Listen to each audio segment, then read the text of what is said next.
주님 안에 거할 때 진정한 평안과 참된 기쁨을 누릴 수 있을 줄 믿습니다. 오늘도 우리가 주님 안에 거하기를 힘쓰는 시간 됐으면 좋겠습니다. 알겠습니다.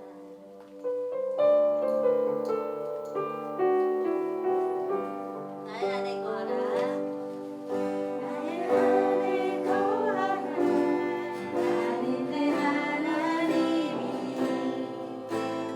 환난 가운데 너를 지키는 자라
주가 강림하실 때에 우리로 담대함을 얻어 그 앞에서 부끄럽지 않게 하려 함이라. 아멘. 주님 감사합니다. 주님 안에 거하라고 초대해 주시는 주님께 이 시간 반응하며 나아가길 원합니다. 주님 안에 거하는 삶이야말로 진정한 기쁨과 참된 평화가 있기에 오늘도 간절히 주님 말씀 안에 거하는 삶으로 이끌어가 주시길 기도합니다. 주님과 함께 동행하며 주님과 연합하기에 힘쓰는 저희가 되기 원해서 오늘도 예배를 선택해 이 자리에 왔습니다. 그러니 주님께서 말씀해 주시고 말씀 안에서 주님의 숨결과 생명을 느낄 수 있는 귀한 시간 되게 해주세요. 그 말씀으로 힘입어 말씀이 저희를 회복시키시고 살리시는 은혜를 경험하게 하시고 오로지 주님 안에 거할 때만 누릴 수 있는 그 영원한 생명의 기쁨을 저에게 다시 회복해 주실 줄 믿습니다. 주님만이 길이고 진리고 생명임을 온전히 깨달아 알아 세상이 주는 수많은 유혹 앞에서도 당당히 주님만을 선택하며 주님께 붙어있기 위해 끝까지 싸우는 자들로 세워주시길 기도합니다. 오늘도 저의 마음을 지켜 하나님 마음에 거하는 자들로 이끌어 주시길 기도하며 감사하며 예수님의 이름으로 기도드렸습니다. 아멘.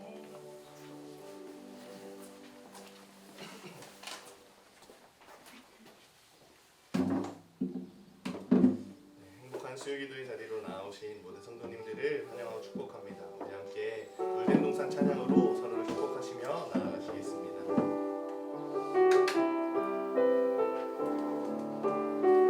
주님 너를 항상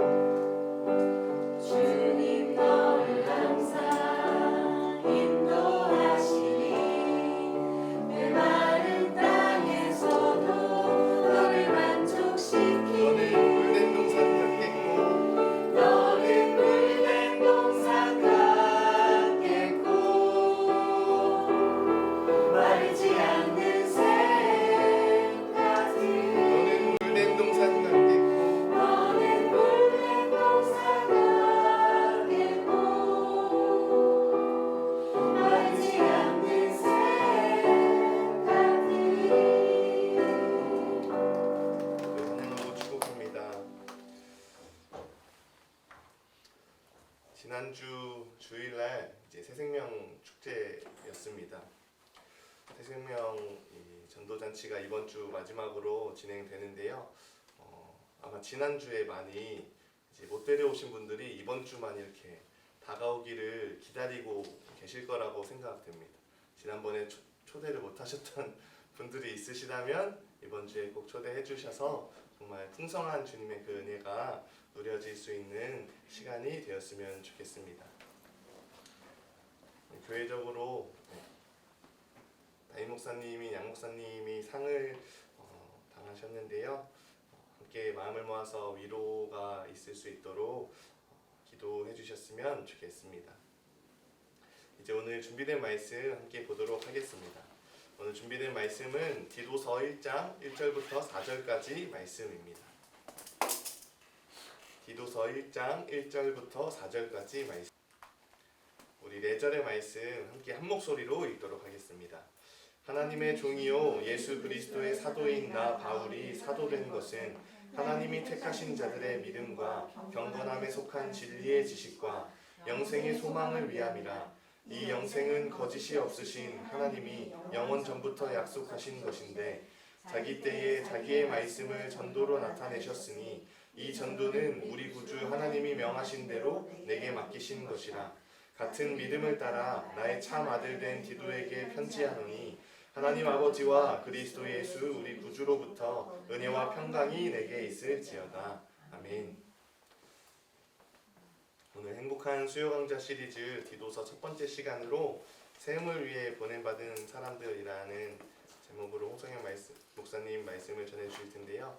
제 옆에서 볼 때 정말 기도로 준비하시면서 정말 은혜가 되어질 수 있도록 많이 준비를 하셨는데 주님의 풍성한 은혜가 누려지는 시간 되었으면 좋겠습니다. 저 어제 이제 저녁에 어떤 한 분 이제 식사 약속이 있어서 식사를 막 하다가 그분이 걱정하시더라고요. 좀 나눔이 길어졌어요. 한 8시 반 넘어가지. 걱정되셔서 내일 수요기도 인도하시지 않냐 말씀 준비하셨냐. 미리 준비했다. 좀 새로운 방식으로 좀 준비를 했다. 그래서 그냥 설교하는 거 말고 좀 세미나처럼 이렇게 성경을 같이 좀 읽고 좀 나누는 시간들, 그리고 좀 제가 연구했던 걸 좀 전해드리는 시간을 좀 색다르게 도전한다고 했더니 그분이 진짜 새롭게 도전하시네요. 근데 제가 늘 경험하지만 새롭게 도전하면 망하더라고요. 그래서 망할 거예요. 저 그래서 맞아요, 저도 망할 것 같아요. 왔는데 그 어떠한 때보다 오늘 수요기도 오늘 너무 설렘으로 사실 왔어요. 그만큼 하나님이 준비하신 은혜의 시간일 것 같고 그 은혜를 좀 같이 누렸으면 좋겠어요. 잠깐 기도하고 시작하겠습니다. 사랑의 하나님, 이곳 가운데 함께 계시며 주님이 예비하신 그 은혜를 누리는 귀한 시간 될 줄로 믿습니다. 디도서를 통하여 한 사람 한 사람을 세우는 것이 무엇인지, 또 우리 안에 갈급해하고 막혀있는 것들이 있다면 오늘의 말씀들을 통하여 주님의 빛이 비추어지고 주님께서 꿈꾸시는 그 더 나은 삶으로 나아갈 수 있는 우리 모두 되어갈 수 있도록 주님 축복하여 주시옵소서. 주님 함께 하시며 역사하실 줄 믿습니다. 이 모든 말씀 우리 주 예수 그리스도의 이름으로 기도합니다. 아멘. 그래서 사실 제가 성경대학을 하면서도 느꼈는데 저에게 편안한 방식이 또 있을 수 있고 그 은사 그대로 한번 가보면 좋겠다 생각해서 강의안을 좀 같이 준비를 했어요. 그래서 강의안 혹시 나눠주셨으면 나눠주시면 좋고, 혹시 영상으로 오늘 저녁에 참여하시는 분들은 아마 제가 홈페이지에 파일을 올려드릴 테니까 다운받으셔서 쓰시면 되고요. 여기 구성만 좀 설명해 드리면 이렇게 이제 전체 주제가 이제 세움이라고, 아마도 디도서 전체 내용이 어떤 교회를 세움, 한 영혼을 세움과 관련된 주제였던 것 같아요. 그래서 제가 읽혀지는 바대로 해서 세움이라는 주제로 디도서를 앞으로 한 6번 정도 시간을 나누어서 보게 될 거고요.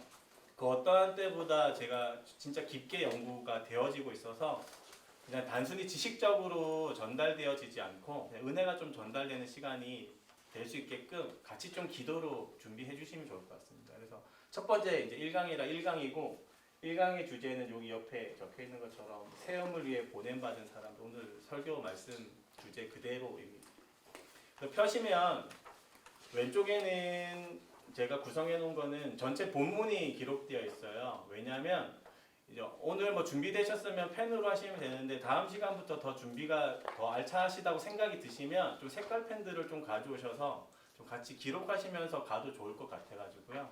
그래서 이 시간은 말씀을 들으시면서 또 하나님 주신 성령의 감동들을 좀 기록하시는 방식으로 같이 들어갔으면 좋겠고요. 그 왼쪽은 제가 이제 말씀을 강의하면서 나아갈 때에 좀 필요한 것들 정리할 수 있게끔 제가 키포인트들로 정리가 되어 있습니다. 그래서 그렇게 펴셔서 본문을 보시면서 본문에 기록도 하시면서 제가 조금 포인트로 짚어드리는 것은 왼쪽 그림 있는 란 그쪽 보면서 해주시면 되고, 그리고 뒷면을 보시면 마지막으로 저희가 오늘의 내용을 좀 정리하면서 그렇게 마칠 계획입니다. 보시면 첫 번째 앞장 이제 보시면 시작을 한번 해볼 건데요. 본문의 위치라고 해서 이제 사실 성경을 볼 때마다 이 문맥적으로 보는 게 되게 중요합니다. 그래서 그 흐름을 좀 놓치지 않기 위해서 제가 첫 장에 이렇게 기록을 해 두었는데요. 보시면 바울이 이제 디도에게 보내는 게 이 디도서입니다. 혹시 우리 성도님들 디도서가 익숙하신가요? 익숙하시지 않을 것 같아요. 근데 목회서신 정도라고 이해하시는 분은 있을 것 같습니다. 그래서 디모데 전후서와 디도서가 바울이 기록한 목회서신으로 이제 남아 있는데요. 디모데 전후서는 이제 디모데에게 보냈던 목회서신, 목회를 이렇게 했으면 좋겠다라고 권면하는 말씀들로 기록되어 있고, 디도서는 디도에게 보냈습니다. 이제 헬라어 티투스 이렇게 이야기하기도 하는데, 중요한 것은 제가 왜 디도서를 선택을 하게 되었냐면 이 디모데 전서 후서와 디도서가 바울이 살아생전에 초반에 기록했던 성경이 아니라 거의 늙음하게 기록했고 거의 죽기 직전까지 기록했던 성경들 중에 한 권들입니다. 그리고 디모데 후서 같은 경우에는 죽기 바로 직전에 기록했던 성경이라고 꼽을 만큼 마지막에 썼던 성경이거든요. 근데 생각을 해보면 왜 바울은 갈라디아서부터 써서 쭉 왜 13권의 성경을 쓰다가 왜 마지막에 목회서신을 남겨두었을까? 왜 하나님은 바울을 통해서 목회서신이라는 걸 두었을까? 단순히 생각하면 그냥 디도에게 쓴 편지고 디모데에게 쓴 개인의 편지일 수 있잖아요. 저도 처음에 그렇게 생각을 했어요. 그래서 성도로서 크게 유의하지 않고 그냥 저같이 목회자로 살아가시는 분들을 위한 성경인가? 그 정도로 활용이 되는 건가라고 생각을 했는데 성경은 그렇지 않죠. 사실은 모든 성도들에게 필요한 성경이고, 그런 의미로 다시 한 번 더 해석하면서 보니까 목회 서신이라기보다 교회의 모든 사람들, 특히나 양육, 교회의 핵심은 양육이잖아요. 양육하는 모든 자들에게 필요한 말씀으로 바울이 남겨두었구나. 그 말은 뭐냐면 처음에는 복음을 전하는 내용들이 많이 채워져 있지만 교회의 가장 핵심적인 내용들을 바울이 늙음하게 마지막에 남기고 싶었던 건 아닌가. 그래서 한마디로 요약하면 바울이 경험하고 바울이 전하고 싶었던 모든 내용들을 압축해서 3장, 4장 요 정도로 너무나 짧은 편지로 다 압축해 놓은 편지 같다라는 생각이 많이 들더라고요. 그러니까 저희가 지금 이 디도서를 읽으면 너무 풍성한 거예요. 사실 3장밖에 안 돼서 짧아서 선택하기도 했어요. 너무 짧아서 선택하기도 했지만 그 안에 오히려 더 긴 16장의 로마서보다도 더 풍성한 내용들이 담겨 있고, 특히나 오늘 이 계신 분들의 이 구성을 보면 좀 더 교회에서 양육을 담당하시는 교사분들, 순장님들이 다 계시잖아요. 저도 포함해서.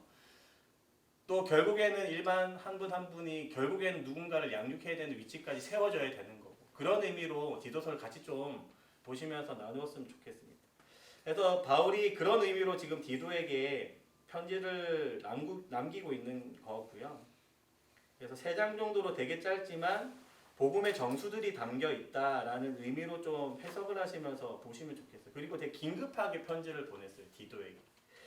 내용은 총 3가지 정도를 다루게 됩니다. 첫 번째는 크레타라는 섬에 세워진 젊은 교회였어요.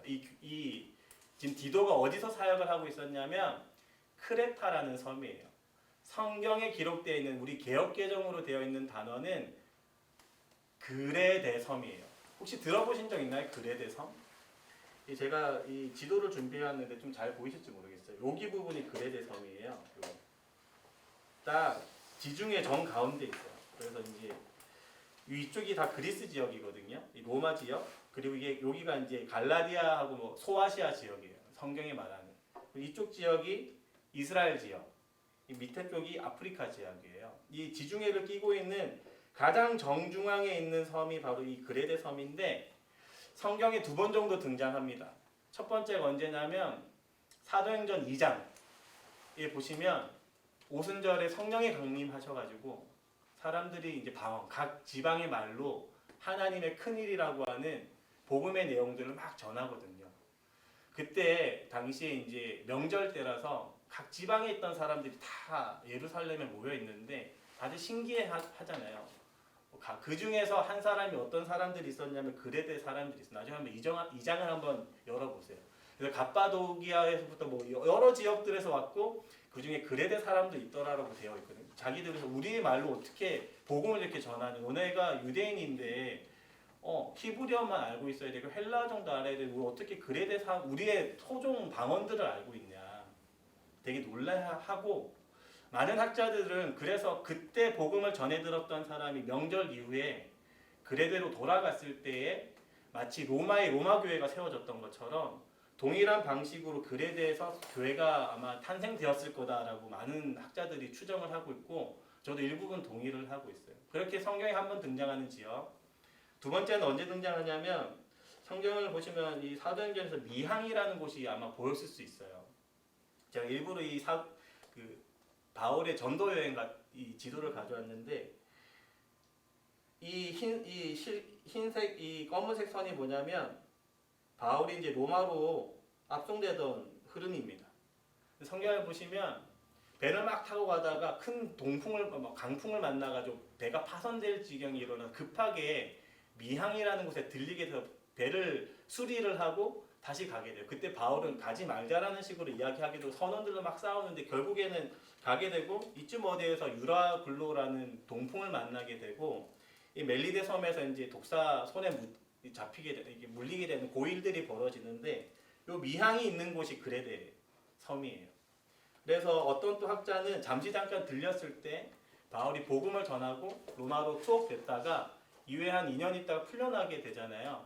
그때 이제 이 그레데 섬에 복음 전했던 사람들이 생각이 나서 디도와 함께 들려서 복음을 전하고 자기는 빠져서 나오면서 디도에게 이렇게 목회를 해라라고 이제 편지를 남겼을 가능성이 있다. 이렇게 이제 두 가지 이야기가 아무튼 있습니다. 그래서 그 긴급한 편지, 왜냐하면 이 젊은 교회였기 때문에 복음이 아직 농익지 않으니까 복음 외적인 환경에 너무 휘둘리는 거예요, 사람들이.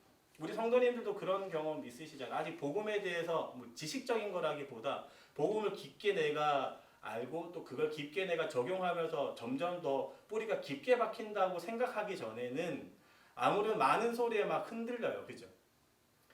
그런 교회였던 거예요. 아직 복음이 전해지지 얼마 되지도 않았고, 그리고 그 복음이 아직 농익지 않았던 때였기 때문에 자기가 가장 신뢰하는 디도를 통해서 이 교회 이런 문제점들이 지금 보이고 있으니 이런 걸 좀 해결을 해라라고 지금 이야기하고 있는 거죠. 그래서 이 젊은 교회에 이제 그 방법으로 첫 번째가 이제 자격을 갖춘 장로들을 세워라, 사람을 세우라고 지금 이야기를 하고 있고, 두 번째는 이 거짓 교사들, 복음을 뒤틀어서 가르치려고 했던 사람들에게 대한 조치를 취해라라는 내용이 담겨 있고, 세 번째는 이제 너도 나도 하나님 안에서 그리스도 안에서 우리가 정말로 뿌리 깊게 배웠던 그 바른 교훈을 정상적으로 가르치는, 이건 진짜 담대한 일이 필요한 거거든요. 그런 거에 대한 이야기를 하면서 교회에 대한 질서를 세워서 이 크레타 섬에 있는 그레데 교회를 잘 세워갔으면 좋겠다라고 남긴 편지가 오늘 저희가 오늘부터 보게 될 디도서입니다. 오늘 저희가 볼 거는 우리 아까 읽었던 것처럼 이 인사말이에요. 1절부터 4절밖에 되지 않지만 편지 전체에서 서론 부기도 하고요. 그리고 제가 계속 묵상하면서 보는 것은 전체적인 흐름이 있더라고요. 그리고 학자들도 동일하게 보고 있어요. 그만큼 쉬운 성경이에요, 사실. 보시면 느낌이 오실 텐데, 인사말로 인해서 이제 본론이 3장 이제 초반부까지 있어서 가정과 교회와 세상의 문화를 세우는 이게 점점점 확장되어 가요. 마치 사도행전에서 왜 유대인에게 그리고 헬라인에게 땅끝까지 복음이 전해져야 되는 것처럼, 또 많은 성도님들이 이해하시는 것처럼 본인의 세움부터 시작해서 가정과 교회가 세워져 가고 결국에는 세상 속에 거하는 모든 영역들이 세워져야 되는 그 문화를 세워가는 소금과 빛의 삶을 예수님이 꿈꿨던 그 내용을 그대로 이야기를 하는데 그 순서가 고스란히 담겨 있습니다. 그런 내용과 마지막에 이제 맺은 말로 이제 끝나는데, 아무래도 인사말에는 이 전체 성경 자체가 한 영혼을 세워가야 되는 것에 대한, 교회를 결국 세우는 거지만, 세상을 세우는 거지만, 세우는 것에 있어서 누군가는 세워야 되잖아요. 그죠? 가만히 있는데 세워지지 않잖아요. 누군가는 세워줘야 되거든요. 바울이 디도를 먼저 세웠고, 디도가 이제 그 역할을 해야 되는데, 뭔가 교회를 세워갈 때, 하나님 나라를 세워갈 때 세우는 자에 대한 자세, 세워가야 되는 사람이 놓치지 않아야 되는 마음을 오늘의 본문 1절부터 4절까지로 표현을 했더라고요. 그래서 그걸 좀 같이 나누고 우리 성도님들이 잘 묵상하셔가지고 앞으로 세워가야 되는 영역에서 오늘의 이 자세와 마음을 적용해 갔으면 좋겠습니다. 이제 넘겨서 우리 본문을 좀 같이 보도록 할게요. 1절에 보시면 이 하나님의 종으로 이렇게 시작되는데, 디도서 3장 전체에서 독특한 표현 두 개가 있습니다. 그 중에 하나가 하나님의 종이라는 표현이고, 또 하나 표현이 뭐냐면 3절, 2절이네요. 이 거짓 없으신 하나님이라는 표현이에요. 신약 성경에 유일하게 쓰인 표현입니다. 그만큼 중요하다는 의미겠죠. 이 하나님의 종이라는 것과 이 거짓 없으신 하나님이라는 것은 신약 성경에서 바울이 한 번 딱 쓴 표현이에요. 되게 익숙한 표현 같지만 아니에요. 근데 이 표현이 되게 재밌어요. 이 하나님의 종이라는 표현. 이걸 좀 설명을 해드릴 건데, 1절 전체는 보시면 여기까지 이야기를 딱 끊어서 보시면 바울의 이제 사도된 직분에 대한 이야기를 합니다. 내가 사도되었다라고 강조를 하고 싶어서 두 가지를 지금 표현하는 거예요. 나는 하나님의 종이다. 사도라고 표현을 하고, 또 나는 그리스도가 보낸 자, 이 사도라는 표현이 보냄받은 자거든요. 오늘 우리 주제와 같이 누군가 보냄받은 자가 이제 사도인데, 예수님께서 보낸 사도인데 보통은 모든 그 12권의 이 바울의 편지는 예수 그리스도의 사도라고만 표현돼. 한번 나중에 확인해 보세요. 하나님의 종이라고 표현하여 있는 것은 여기가 처음이에요. 그리고 없어요. 다른 성경에도. 근데 왜 굳이 바울이 그리스도의 사도라고만 해도 되는데 왜 하나님의 종이라고 표현했을지 너무 궁금하지 않으세요? 저만 궁금한 거예요. 표정이. 저는 너무 궁금한 거예요. 왜 굳이 내가 사도라고 이야기를 하면 나 사도다. 다른 편지에서 하는 것처럼 할 수 있잖아요. 근데 왜 하나님의 종이라는 걸 붙였을까? 너무 독특한 거예요. 굳이 붙여도 되지 않은 이야기. 제가 이제 많은 주석도 보고 연구를 하니까 이런 두 가지 의미 정도가 있어요. 첫 번째는 구약 시대부터, 사실 구약 시대는 사도란 표현을 안 쓰거든요. 종이란 표현을 많이 씁니다. 이 종이란 의미는 우리가 굳이 표현하면 주라고, 원래는 주인이죠, 주인. 주인에 딸려 있는 노예, 그 어떤 청지기, 주인의 뜻대로 해야 되는 사람은 종이었잖아요. 바울은 그런 의미로 지금 이야기를 하는 거예요. 나는 첫 번째, 구약 시대부터 하나님이 하나님의 말씀을 위해서 세웠던 사람들이 있다. 그게 누구냐면 우리가 익숙하다면 모세, 익숙하다면 하나님의 종으로 쓰임 받았던 게 다윗, 많은 선지자들이 있죠. 동일한 권위를 하나님 나에게 주셨다는 거예요. 하나님이 나를 지금 말씀을 가르치는 역할로 하나님이 세워주신 하나님의 종이다라는 자기의 권위를 세우는 동시에 또 하나가 뭐냐면 그 권위가 하나님께 있다는 것을 못을 지금 받고 있는 거예요. 지금 이해가 되세요? 우리가 성도님들을 세워갈 때에요, 이 마음을 놓치면 안 돼요. 그러니까 뭐든지 책임이 있는 리더 있는 자리에서는 늘 하나님의 자리에 설 수밖에 없습니다. 하나님을 대신한 자리이기 때문에.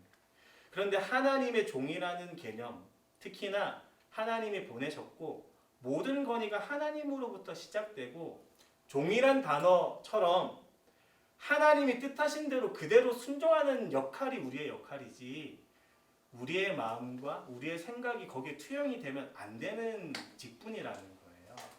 사람을 가르치는 역할이 그렇다는 건데, 비단 이 직책이 교회 내에서 가르치는 어떤 교사나 단순히 순장의 역할에서만 그치고 목사의 역할이 그친 게 아니라 사실상 부모의 역할도 그렇다는 거예요. 사람을 양육시킬 때에 하나님의 종이라는 인식을 가지고 가르치는 거, 가르치지 않는 거 차이가 많이 나고 그런 의미가 있습니다. 그래서 오른쪽 보시면 제가 여기에다가 표현을 하시면서 적으시면 돼요. 그래서 제가 이야기하는 것들을 오른쪽에 정리를 하시면서 쓰시면 됩니다.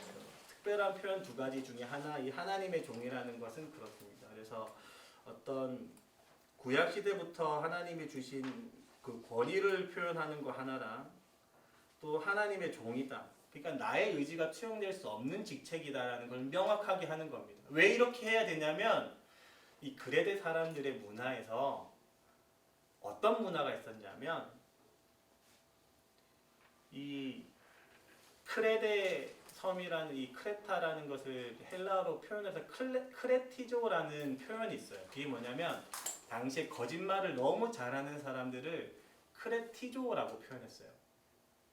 그만큼 문화가, 왜 우리가 이렇게, 제가 중국과 연관되신 분이 있으면 좀 죄송하지만 많은 사람들 아직 중국의 그 어떤 문화가 아직 성장되지 않은 모습 때문에 중국인들은 사업만 해도 앞뒤가 다른 사람들이고 그런 게 정평 나 있거든요. 중고 막 이런 표현 많이 한단 말이에요. 그런 것처럼 이 크레티조라는 건 그레데 섬에 있는 모든 사람들의 문화가 거짓말을 즐겨했어요. 어느 정도 거짓말을 즐겨했냐면 크레타 섬에 한 섬이 있습니다. 이 섬에서 누가 태어났냐면 제우스 신이 태어났다고 생각을 해요.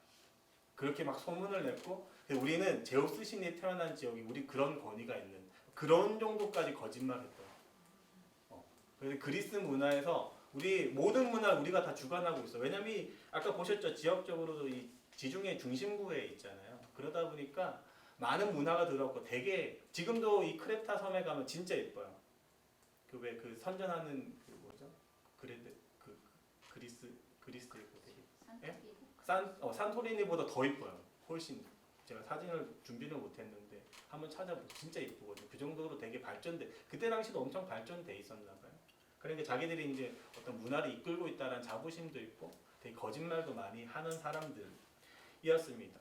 그랬기 때문에 교회 내에서 누가 가르칠 때 계속 자기의 권위를 세워가는 사람들이 있었던 거예요. 하나님이 뜻하지 않았는데 우리도 성도님 사이에서 평생 되게 은혜의 표현이지만 하나님 이런 마음 주셨어. 하나님 이렇게 하라고 하신 것 같았어. 늘상 되게 즐겨하는 말조차도 거부감이 들 만큼 진짜 거짓말이 성행했으니까 믿지를 못하는 거죠. 상대방의 말을. 그래서 오늘의 본문 이후에 7, 8절 이후로 쭉 가보시면 바울이 직접적으로 정해져 있어요. 그레데 사람들은 거짓말하기 즐겨한다고 그런 문화가 있다. 오늘의 본문에도 있습니다. 다음 주에 다루겠지만 그런 문화가 있었기 때문에 나는 내가 지어낸 말로 하고 있는 것이 아니라 하나님의 권위를 빌려서 너희들이 지금 가르치고 있고 그런 사도이다 라고 지금 표현하고 있는 거죠. 성도님들도 그런 자세가 되어갔으면 좋겠습니다. 누군가 세워갈 때 명확하게 그냥 아리까리하면 하나님이라는 단어를 안 붙여야 돼요. 사실 내가 긴가민가하면 사실 그러면 긴가민가하면 하나님 주신 마음이 사실 아니거든요. 그럴 때에는 좀 입을 좀 더 이렇게 더 무겁게 하시고 진짜 확신이 있을 때 그리고 양육이라는 자체가 하나님의 종이라는 인식 자체로 양육을 해야 될 것 같습니다. 그런 의미가 지금 1절에 좀 담겨 있어요. 그리고 이제 중요한 게 그 뒤에 이제 이어지는 내용들이 있는데 이 하나님의 믿음과 이 경건함에 속한 진리의 지식과 영생의 소망을 위해서 내가 사도가 되었다라고 지금 이야기하면서 이제 이어가거든요. 여기 그림의 두 번째 그림 여기 보시면 이 믿음과 소망, 지식과 소망의 관계 이게 되게 중요합니다. 제가 그냥 논리적인 이야기를 하거나 체계적인 이야기를 하거나 어떤 이과적인 이야기를 하는 것이 아니라 성경에는 분명히 논리가 담겨 있어요. 이게 선행되고 그러니까 뒤집어져 있지 않습니다. 하나님은 질서의 하나님이기 때문에 순서가 역행하지 않아요. 그런 의미로 한번 요 관계를 좀 보시면 좋겠는데요. 여기 지금 무게추가 두 개 이렇게 있죠.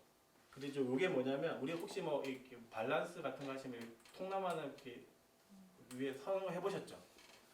요 원통을 그런 원통으로 한번 생각을 해보시면 좋을 것 같아요. 무게추를 위에 딱 올렸을 때 어떻게 하면 균형이 잡히겠어요? 양쪽에 무게가 일단 같아야 되고 얘 위치도 정 가운데에 둬야 되고 근데 얘의 위치는 기반이 되니까 바꿀 수 없겠죠. 그러면 성도님들 생각에 지금 한번 생각해보세요. 정답은 없으니까 믿음, 지식, 소망이라는 이 세 가지 단어 되게 중요한데 그냥 보기에도 중요해 보이시죠? 단순히 이 세 가지 단어 중에서 기틀이 되는 단어가 뭘까요? 이 세 개가 하나씩 들어갈 겁니다. 예? 우리 성도님들 그냥 믿음이라고 생각하시죠? 믿음. 근데 오늘의 성경을 보면 여기에 들어가야 되는 단어는 소망입니다. 소망.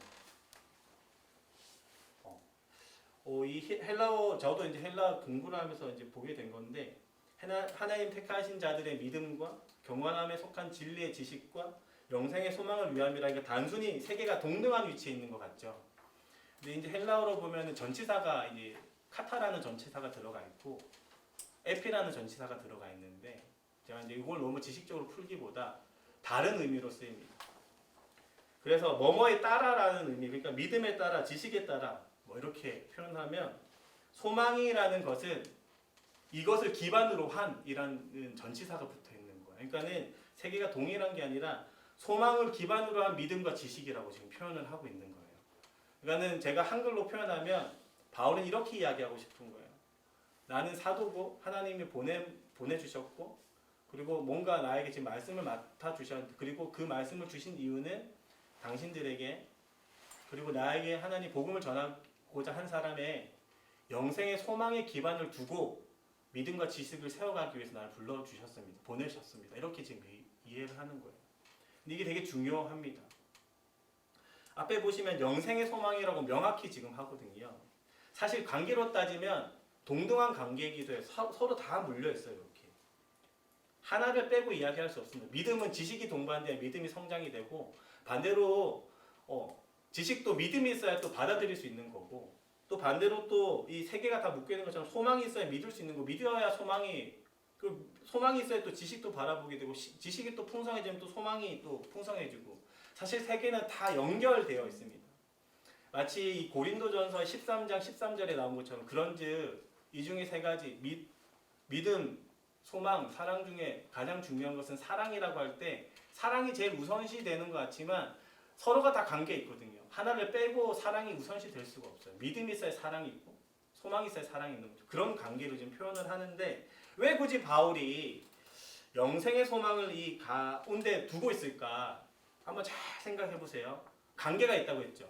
그러면 소망과 믿음의 관계가 분명히 있고 소망과 이 지식과 관계가 분명히 있는데 한번 잘 생각해 보세요. 우리가 어떤 소망으로 믿고자 하고 그 믿음이 어떤 소망을 지금 불어넣고 있는지를 또 우리가 어떤 소망을 가지고 지식이 지금 풍성해지고 그 풍성한 지식을 가지고 어떤 소망을 불어넣고 있는지 잘 생각해 보면 소망이 오늘의 성경이 이야기하는 것처럼 영생의 소망이 아닐 확률이 되게 높습니다. 개인의 욕심과 개인의 자기중심적인 소망을 불어넣고 있는 경우가 있어요. 그러면 이 기틀이 깨지기 때문에 결국 믿음도 깨지고 지식도 깨진다고 이야기하는 거예요. 저희가 믿음과 지식의 가장 중요한 기반이 뭐가 되어야 되냐면 영생의 소망, 곧 뭐냐면 하나님 나라의 삶에 대한 소망인 거예요. 우리 성도님들이 이걸 기억하셔야 됩니다. 누군가 가르칠 때 믿음도 중요하고 지식도 중요하고 다 중요하지만 가장 중요한 게 뭐냐면 어떤 소망을 불어넣고 그 기반을 두고 믿음을 세워가고 어떤 소망을 불어넣고 그 위에 진리의 빛을 비춰줄 것인가가 중요한 거예요. 그런데 많은 한국교회가 문제가 되었던 것들이 이런 거거든요. 잘못된 소망을 불어넣잖아요. 개인의 삶의 영위와 어떤 복락을 위한 잘못된 소망들을 불어넣고 그 위에 믿음을 그 위에 지식을 세워가려고 하니까 신앙생활 자체가 나중에는 무너지는 거예요. 기반이 잘못 세워져 있기 때문에. 그런 의미로 지금 바울이 이야기하고 있는 겁니다. 그래서 성도님들도 가르치는 자조차도 소망을 영원한 삶, 죽어서 살아가는 삶도 너무나 중요하지만 이 땅 가운데 살아가는 영원한 삶이 이미 허락되어 있는 사람으로서 하나님 나라를 내가 오늘에 살고 싶다라는 그 소망을 우리도 붙잡아야 되지만 그 소망을 불어넣어 주셔야 됩니다. 그래야 참된 믿음이 자라나고 참된 지식이 자라나고 그것들이 다시 더 건강한 소망을 불어넣고 선순환의 구조로 갈 수 있다는 거죠. 그걸 지금 이야기하고 있습니다. 그래서 믿음, 택한 자들의 믿음, 그리고 지식. 근데 이 지식은 지금 표현하는 것처럼 경건에 속한 지식이에요. 맞닿아 있죠. 영생이라는 거. 하나님 나라의 삶과 맞닿아 있는 거예요. 그래서 그냥 지식조차도 그냥 뽐내기 위한 지식이 아니라 하나님이 꿈꾸시는 그 영생의 삶을 살아내는 그 경건에 속한 진리들을 가르치는 지식이 되어야 하고 그대로 지식이 풍성해진다면 내 삶이 어제는 다르게 오늘 좀 더 경건해지는 삶으로 나아갈 수밖에 없는 것이고요. 그리고 이 모든 것들은 앞서 설명드린 것처럼 영생의 소망이라는 기틀 위에서 세워가야 합니다. 그런즉 우리가 가르치는 자로서 가장 중요한 게 이 영생에 대한 소망이고 영생이 무엇인지 이해하는 게 정말로 중요해요. 이것은 지금 시간에 다룰 수 있는 문제가 아니고 또 익히 또 많이 다루었던 거기 때문에 제가 좀 넘어가도록 하겠습니다.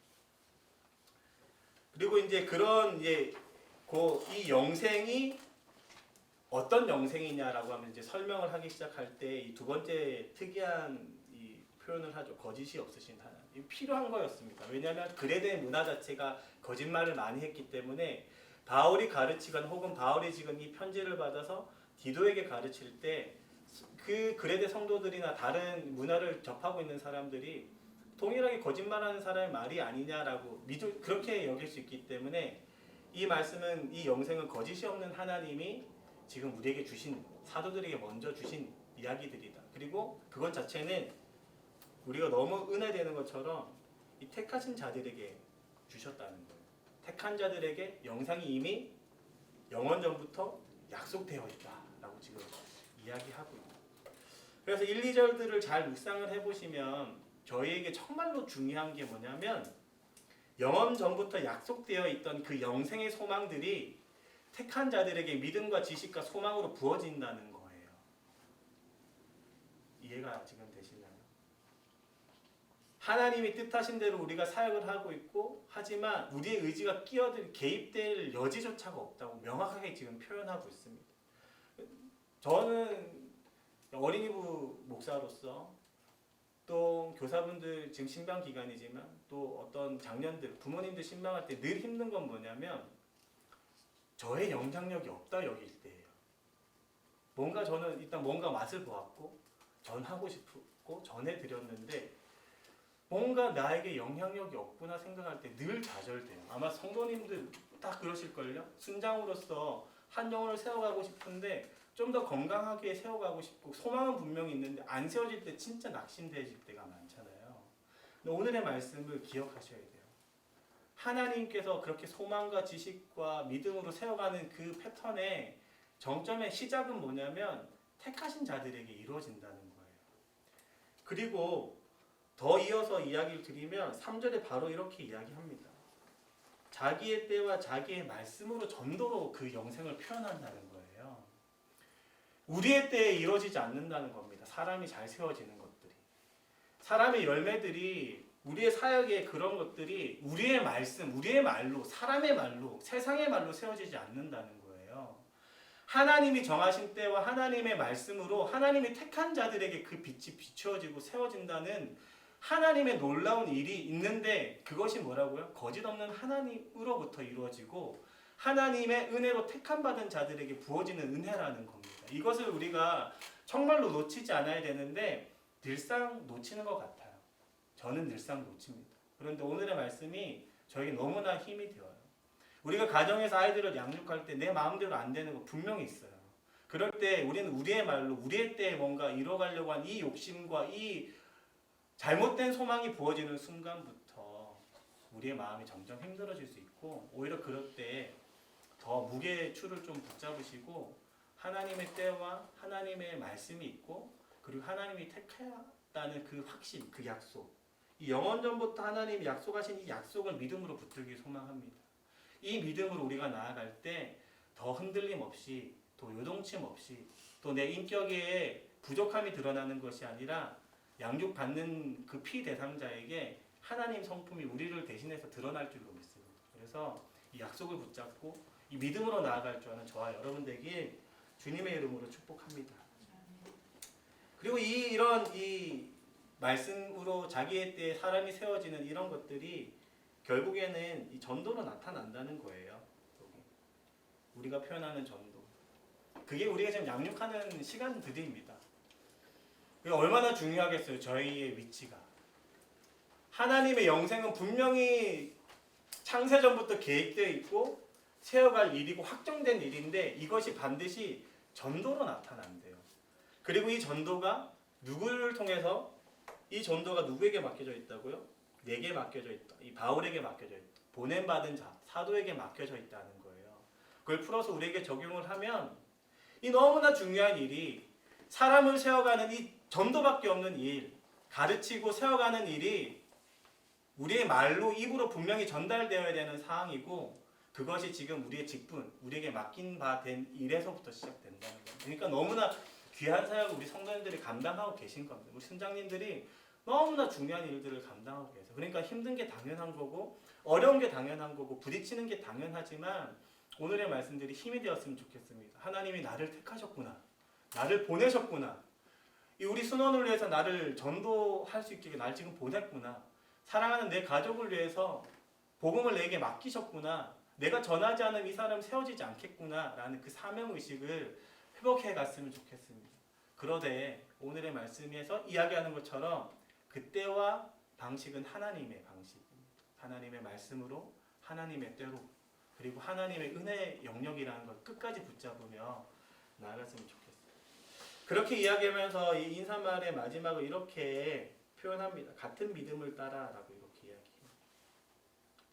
그리고 나의 참 아들 된 디도라고 이렇게 표현합니다. 나에게 이런 직분들이 맡겨져서 그런 마음으로 널 양육했는데 이제는 너가 나를 대신해서 양육해야 되는 상황이다 라고 표현하는데 이 표현을 너는 나의 후임자라고 이야기하지 않고 참 아들 된 디도라고 이야기하는 거예요. 그리고 다른 믿음이 아니라 같은 믿음. 앞에 나와 있는 1절부터 2절, 3절을 너도 동일한 믿음으로 따라야 한 그러면서 너도 세워졌지만 앞으로 또 세워갈 때도 이 1, 2, 3절을 꼭 기억해야 되지만 너와 나의 관계는 참 아들 되었다라고 표현하는 거죠.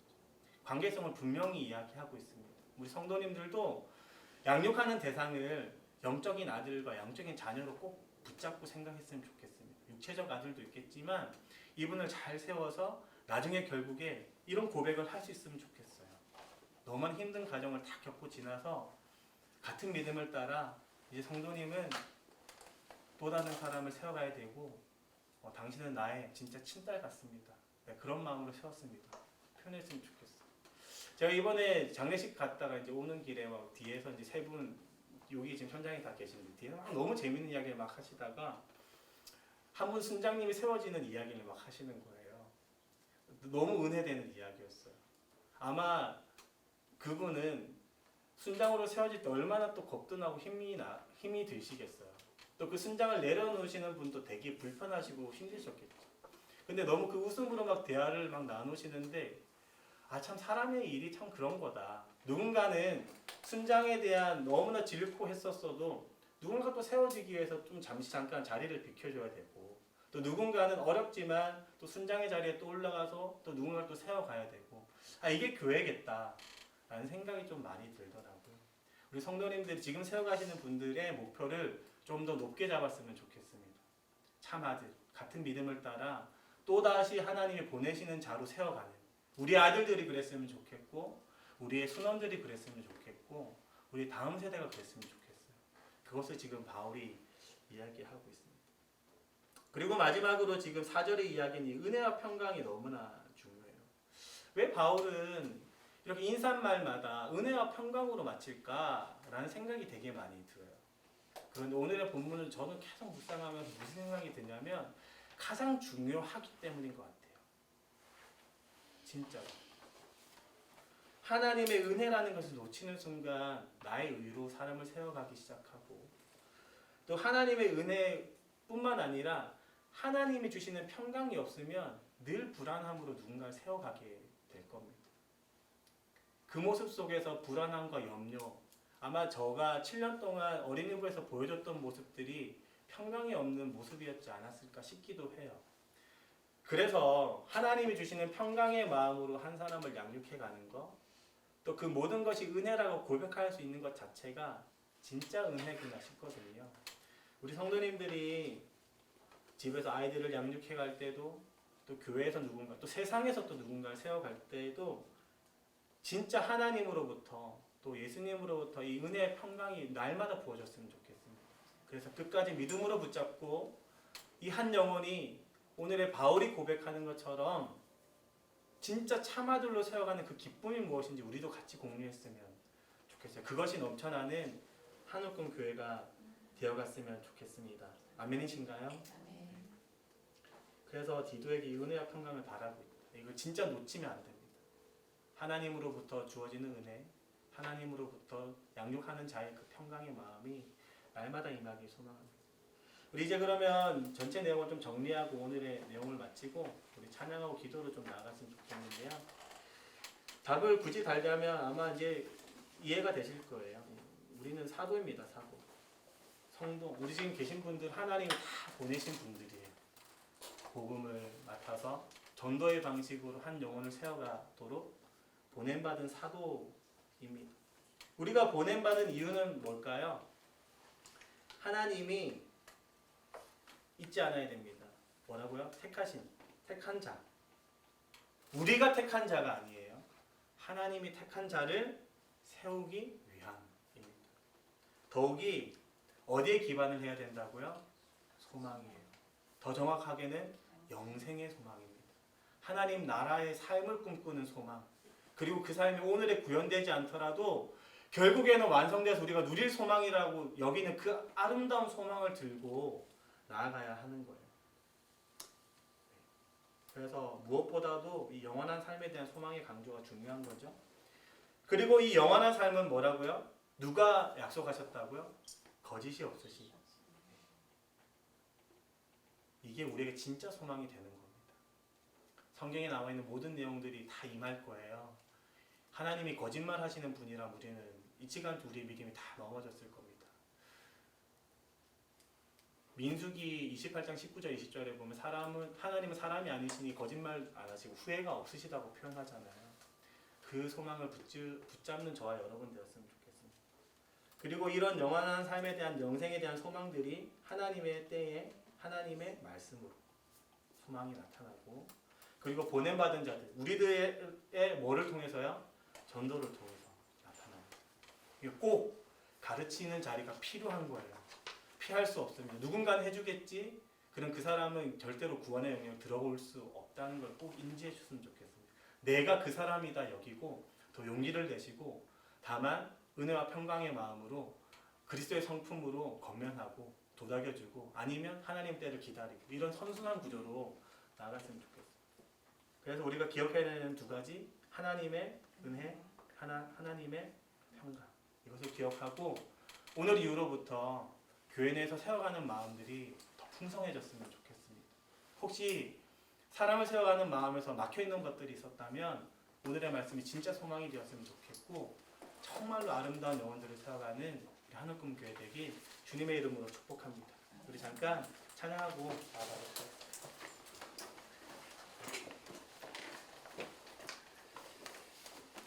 제가 이 찬양이 어제 저녁 나절에부터 입에 맴돌다 오늘 새벽에 되게 많이 부어져서 부르던 찬양이었는데요. 화면 가사를 좀 띄워주시면 좋을 것 같아요. 너무나 뜬구름없는 찬양일 것 같기도 해요. 오늘의 말씀과는 찬양의 가사가 뭔가 우리에게 위로를 주는 것 같고, 근데 하나님은 우리 보낸 자들의 마음 한 명 한 명 그대로 사랑하신다는 거, 우리 부족함을 다 아시고 그 자리로 불러주셨어요. 그것을 기억하면서 우리 함께 이 찬양으로 나아갔으면 좋겠습니다.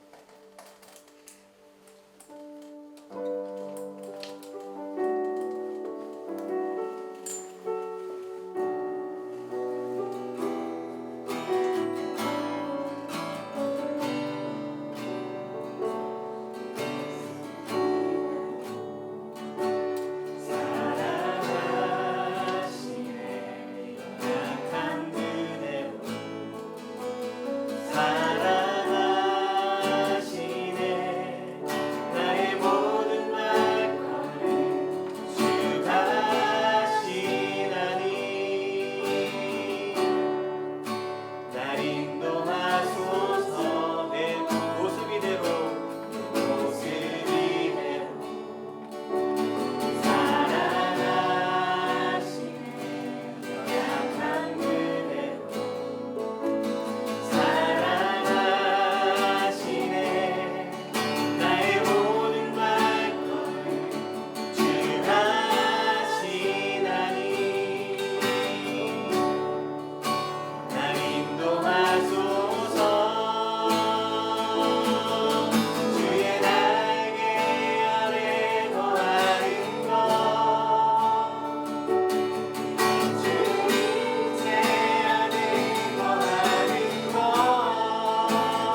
무너질 때가 있습니다. 사람을 세워가는 것이 쉽지 않고 녹록지 않고 늘 우리의 부족함이 드러나고 어렵다 여기며 그 자리를 피하고 싶을 때가 저는 참 많았던 것 같아요. 그런데 오늘의 말씀을 통해서도 우리가 위로가 되는 것, 또 오늘의 찬양을 통해서도 우리가 위로가 되는 것은 하나님은 우리를 보내셨고 있는 모습 그대로 모든 것을 다 알고 사랑하고 계신다는 겁니다.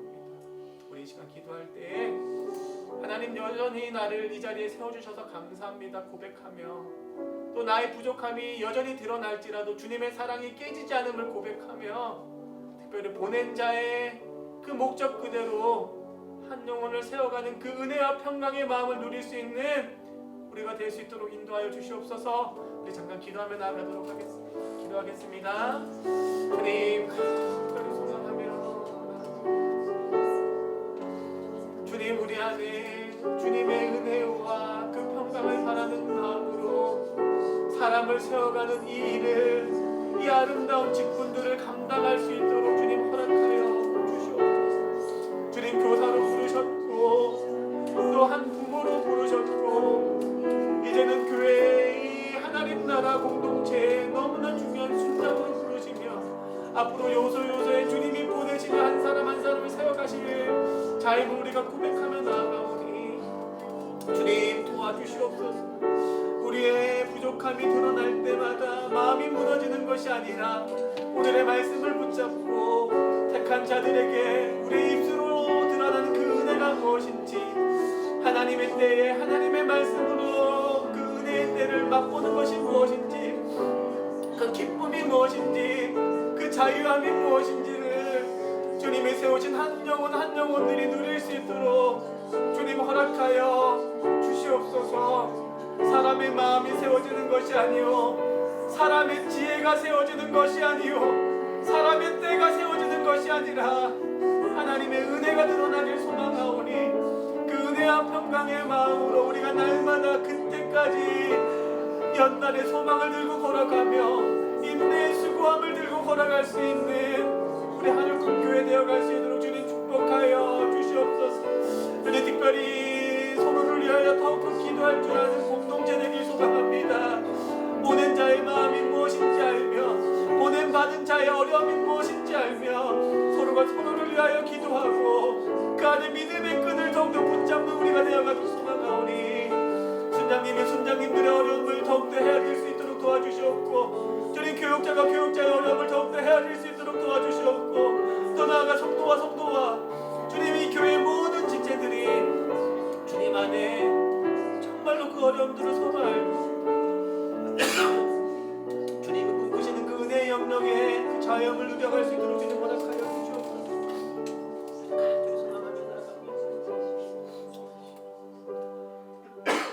사랑의 하나님, 오늘도 우리를 전도의 때에 전도의 말씀을 들고 전도하는 자로 보내셨음을 고백하며 나아갑니다.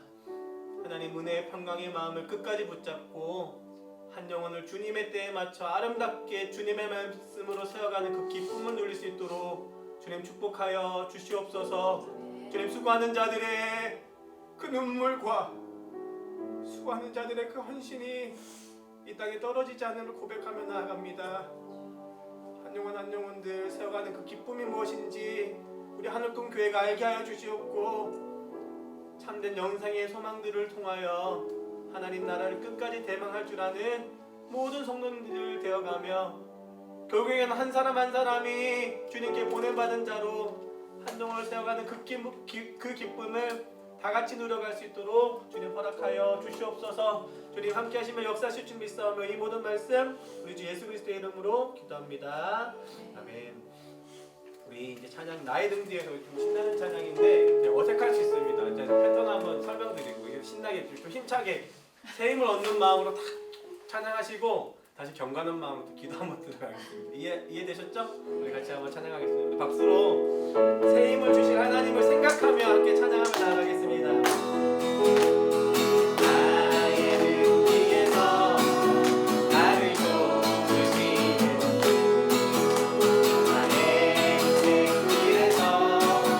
지치고 오나요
나의 인생길에서 지치고 고난 우리 1절 찬양할 때에 우리의 이름을 좀 넣어서 우리 찬양했으면 좋겠습니다. 일어나 걸어라 새 힘을 주리니 할 때 우리의 이름을 넣을 수 있는 구간마다 이름을 넣어서 자기 이름을 넣어서 우리 한 번 더 선포하는 마음으로 우리 한 번 더 찬양하며 나아가겠습니다. 우리 처음에 이름을 넣어서 영원을 위해서 나를 도우시고 나의 길에서 지치고 나여 매일처럼 주저앉고 싶을 때 나를 밀어주시고 우리 이름을 넣어볼게요. 일어나 걸어라 내가 새 힘을 주니 성현아 걸어라 너 걸어라 내 너를 우리 이름을 넣어서 한 번 더 성현아 걸어라 성현아 걸어라 내가 새 힘을 주니 성현아 너 걸어라 내 너를 도우니 우리 시간 잠깐 한 번 더 간단히 기도하며 나갔으면 좋겠습니다. 우리 시간 기도할 때 하나님 정말로 나를 세워주시는 그 힘이 하나님으로부터 주어질 줄로 믿습니다. 하나님을 향한 우리의 마음이 세워질 수 있도록 도와주시옵고 주님 특별히 오늘 하루도 우리의 눈 가운데 넘어진 자들이 있다면 주님 그 소망을 품고 주님이 등을 밀어주시고 주님이 세워주실 그 은혜를 바라보며 함께 그 은혜 누려갈 수 있도록 우리의 마음도 주님 붙잡아 주시옵소서. 우리 하나님의 도움이 필요한 지체들을 또 우리의 영혼들 우리의 한 사람 한 사람을 위하여 함께 기도하며 나아가도록 하겠습니다. 기도하겠습니다. 주님 간절히 소망하며 나아갑니다. 주님 가르치는 자의 모든 마음이 주님께 달려있음을 고백하며 나아갑니다. 주님 간절히 소망하며 나아가오니 정말로 주님 등 뒤에서 밀어주시고 힘을 주시는 그분이 내 뒤에 있다는 것을 인지하도록 주님 허락하여 주시옵소서. 주님 특별히 오늘도 걸어갈 힘이 없는 자들에게 여전히 은혜로 허락하시는 그 하나님의 은혜를 바라볼 수 있도록 우리 도와주시옵소서. 주님 힘을 내 함께 기도하길 소망합니다. 주님 힘을 내 주님 함께 일어서길 소망합니다.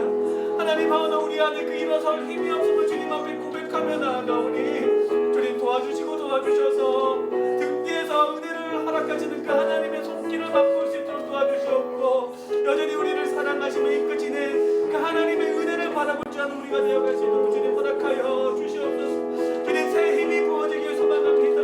주님 새 능력이 부어지길 소망합니다. 주님 새 마음이 부어지길 소망합니다. 주님 그것 주님의 은혜로 가능할 줄로 믿사오니 주님 한 사람 한 사람 그 은혜의 영역 안에 놓이며 참된 자유함을 누릴 수 있도록 주님 도와주시옵소서. 주님 그러므로 오늘도 새 힘을 가지고 힘차게 걸어가며 새 능력을 가지고 주님의 은혜를 더욱더 바라보며 함께 동력하며 전진하는 우리 하늘군교회 되어갈 수 있도록 주님 도와주시고 도와주시옵소서. 주님 간절히 소망합니다. 그 은혜를 우리가 맛보아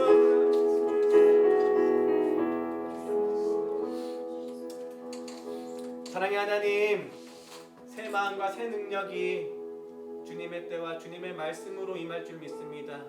또 행여 그 때가 오늘의 때라면 우리 마음 가운데 정말로 주님으로부터 불어내는 그 신선한 바람이 우리의 영혼 가운데 불어넣어지고 새 마음과 새 능력이 부어지고 이제 낭상한 뼈와 같은 그 마른 뼈와 같은 신앙생활이 아니요 너무나 힘에 겨워서 쓰러져 있고 아무 능력 없는 그런 세우는 자의 모습이 아니요 주님이 불어넣어 주시는 그 새 힘과 새 능력을 통하여 우리의 핏대가 서고 우리의 근육이 서고 결국엔 주님의 좋은 일꾼 좋은 병사로 세워지는 그 기쁨을 누려갈 수 있도록 주님 말씀으로 일하여 주시옵소서.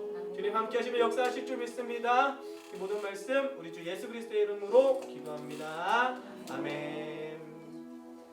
우리 하나님께 영광의 박수로 모든 기도합니다.